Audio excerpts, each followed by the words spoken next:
ABVP Nalgonda జిల్లా convener. అఖిల భారతీయ విద్యార్థి పరిషత్ గత నెల రోజులుగా వ్యవసాయ క్షేత్రమైన యూనివర్సిటీ యొక్క భూమిని జీవో నెంబర్ 55ని ఈ యొక్క హైకోర్టు కేటాయింపుకు ఈ యొక్క రాష్ట్ర ప్రభుత్వం కేటాయించిందని చెప్పి సుమారుగా అఖిల భారతీయ విద్యార్థి పరిషత్ కార్యకర్తలు సుమారుగా నెల రోజుల నుండి ధర్నాలు చేస్తున్నా కానీ ఈ యొక్క రాష్ట్ర ప్రభుత్వం ఏదైతే ఈ యొక్క జీవో నెంబర్ 55ని వెనక్కి తీసుకోకుండా వ్యవసాయ క్షేత్ర యూనివర్సిటీని హైకోర్టు కేటాయించింది. అయితే విద్యార్థి పరిషత్ కార్యకర్తలు సుమారుగా ఒక నెల రోజుల నుండి శాంతియుతంగా నిరసనలు ధర్నాలు చేస్తున్నా కానీ ఈ రాష్ట్ర ప్రభుత్వం జీవో నెంబర్ 55ని రద్దు చేయకుండా ఈ యొక్క విద్యార్థులకు సంబంధించిన యూనివర్సిటీని ఈ హైకోర్టు కేటాయించడం ఎంత మాత్రం కూడా సమన్యాయం కాదు. విద్యార్థి పరిషత్ హైకోర్టుకు ఏమాత్రం కూడా విద్యార్థి పరిషత్ వ్యతిరేకం కాదు.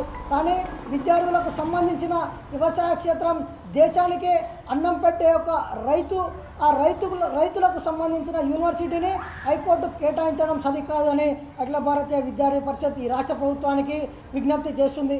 తక్షణమే ఈ రాష్ట్ర ప్రభుత్వం జీవో నెంబర్ 55ని రద్దు చేసి యూనివర్సిటీ వ్యవసాయ క్షేత్రమైన యూనివర్సిటీ లాగానే ఉంచాలి. అవసరమైతే ఈ యొక్క హైకోర్టును వేరే దగ్గర నిర్మించుకోవాలి తప్ప ఈ వ్యవసాయ క్షేత్ర యూనివర్సిటీని తక్షణమే జీవో నెంబర్ 55ని రద్దు చేసి యూనివర్సిటీ భూములను కాపాడాలని అఖిల భారతీయ విద్యార్థి పరిషత్ విజ్ఞప్తి చేస్తూ ఉంది. అదేవిధంగా నిన్న ఈ యొక్క అఖిల భారతీయ విద్యార్థి పరిషత్ రాష్ట్ర కార్యదర్శి అయిన ఝాన్సీ గారు శాంతియుతంగా అక్కడ ధర్నా చేస్తున్న తరుణంలో పోలీసులు అన్యాయంగా అక్రమంగా ఈడ్చుకెళ్ళి మా రాష్ట్ర కార్యదర్శి గారిని అనవసరంగా కొట్టడం జరిగింది. తక్షణమే ఈ యొక్క పోలీస్ వ్యవస్థని విజ్ఞప్తి చేస్తుంది. ఈ విద్యార్థులకు సంబంధించిన ల్యాండ్ని విద్యార్థులకే ఉంచాలి తప్ప ఎలాంటి హైకోర్టుకు విద్యార్థి పరిషత్ ఎప్పుడు కూడా వ్యతిరేకం కాదు. హైకోర్టును వేరే దగ్గర నిర్మించుకోవాలని ఈ అఖిల భారతీయ విద్యార్థి పరిషత్ విజ్ఞప్తి చేస్తుంది.